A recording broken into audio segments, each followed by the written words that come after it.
by the end of the 20s, 1520s, Henry, who had been married now for almost 20 years to Catherine, and she had borne him a daughter. They had other children had been born, but they died in infancy. And he wanted a son. And by this time, he was in a froth over the issue. He wanted a son. And, to make it even better, he was going after a younger woman.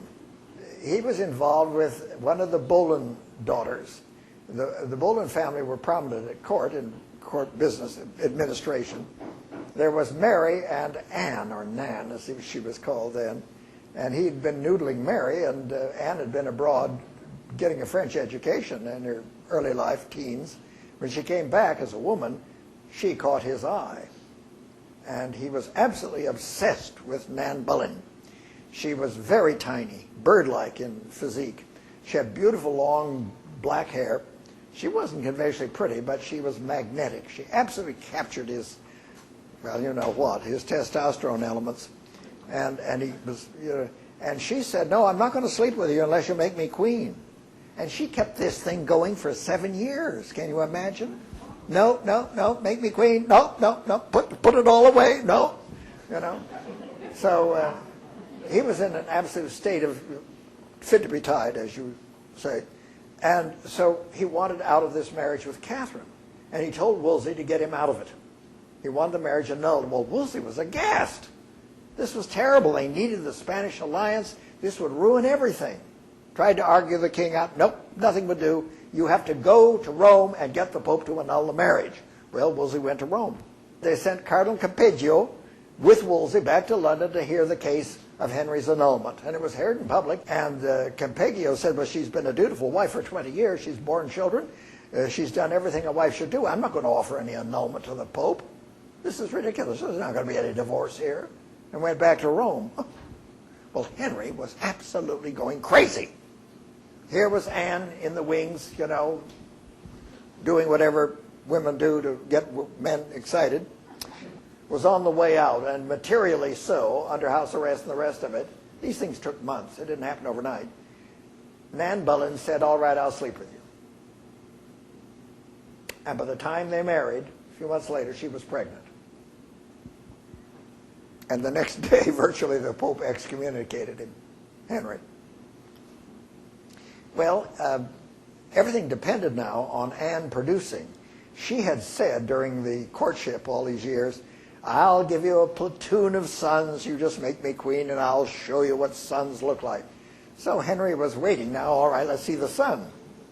Now, fidget, fidget, fidget. So she had to produce a son. And besides, as she got pregnanter and pregnanter, is that grammar? His eye began to wander.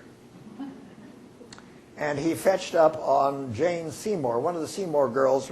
The Seymour sisters were Queen Anne's ladies-in-waiting.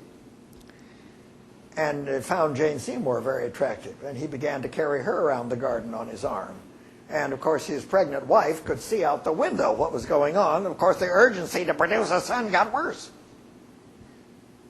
Well, the end of that year, 33, Anne bore her child, a daughter.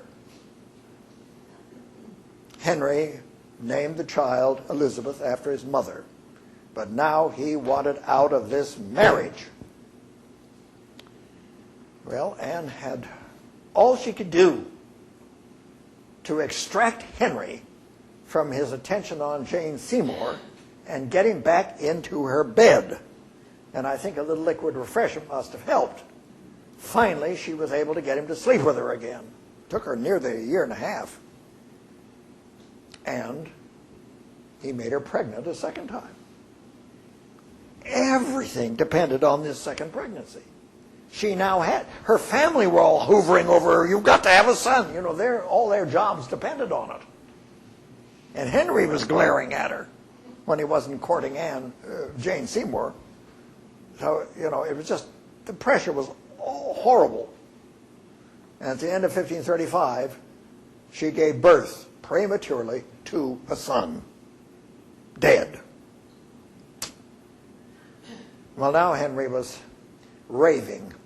He told Cromwell, "Get us out of this damn thing or your head is going to go."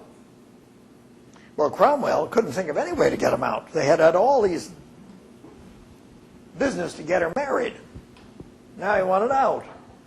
And somebody suggested, well, you know, there's a law here that says if a queen consort commits adultery, it's a death penalty offense.